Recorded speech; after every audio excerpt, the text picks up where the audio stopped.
All right, the pros and cons to the 2022 BMW X5. If you haven't seen my full review on the X5 already, then I will leave a link to that in the description box, but let's get started here.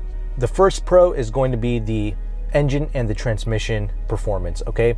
We have here a 3-liter inline-6 engine with a mild hybrid system, and it's made it to this amazing 8-speed ZF transmission. 335 horsepower, 330 pounds-feet of torque, gets 21 in the city, 26 on the highway. And you know what? This drivetrain is more than enough for most people, okay?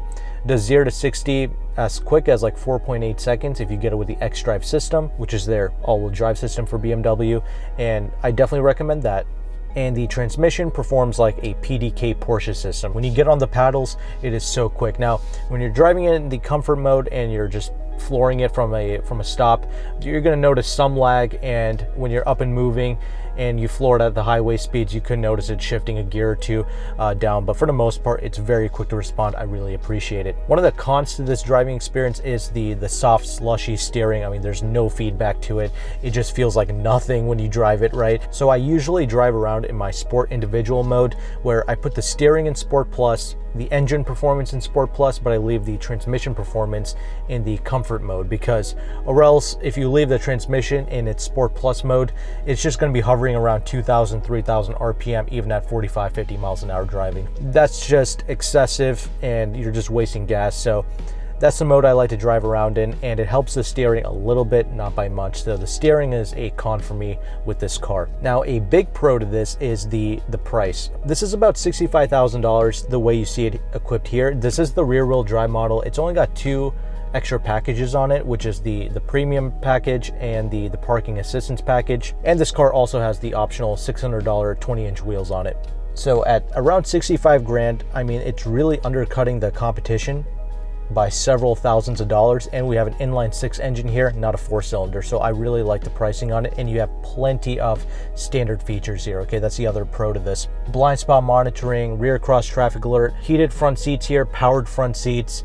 You get the 12.3-inch screens as standard for the gauge cluster and the infotainment, and you also get wireless Apple CarPlay and wireless Android Auto, a wireless charging pad. You know, you just get so many things, and a panoramic sunroof as well. All this stuff comes standard. So again, you don't have to option this thing up like crazy. Now the con is the Sensatech seats. It's not the most comfortable thing in the world when you sit in them for long periods of time, but it's decent. It's not like the worst seat in the world. There's decent lumbar support. The other con is the rear legroom space isn't that plentiful. Also, there's like this plastic backing on the front seat. So if you're sitting in the rear, and you're an adult, your shin is kind of going to be digging into that plastic bit, and it kind of hurts. So something to keep in mind there, but it's not too terrible. Another big pro to this is the practicality. Huge trunk space, and you can fold down the rear seats as well. It's got more than enough space, large door pockets for large water bottles, a little cubby spaces are useful, the armrest, the glove box, all that stuff. You have so much space in here.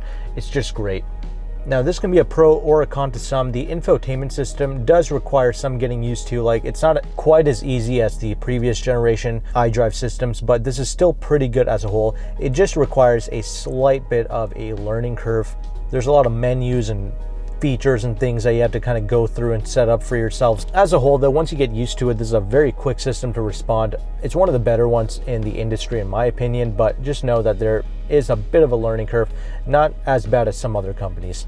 Now, another massive pro is, I already mentioned that the steering is pretty, soft and slushy. Well, the overall car itself, it's pretty soft, okay? I think for a lot of people, that's gonna be a pro, because this is so comfortable, even with the 20-inch wheels.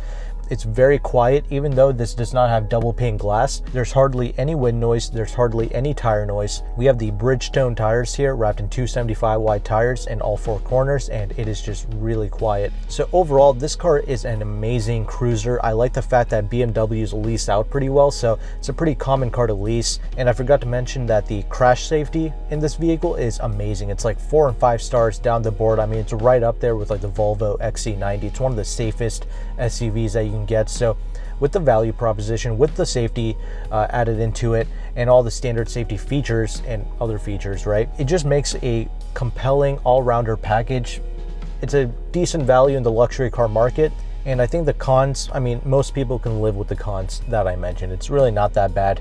It's a good car to consider ordering if you're in the market for it. Yeah, solid value. So make sure to check out my full review on this car. And also, if you want to support the channel, I will leave my Patreon information down in the description box, because this car was not provided to me by the manufacturer or a dealership. This is a vehicle that was a part of a car subscription program known as DriveFlow. DriveFlow is a luxury car subscription program that's in the Winston-Salem, Greensboro/Raleigh area in North Carolina.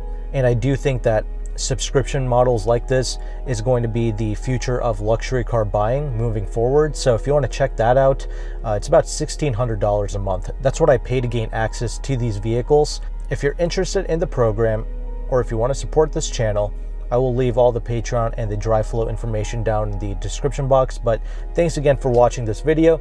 Take care and goodbye.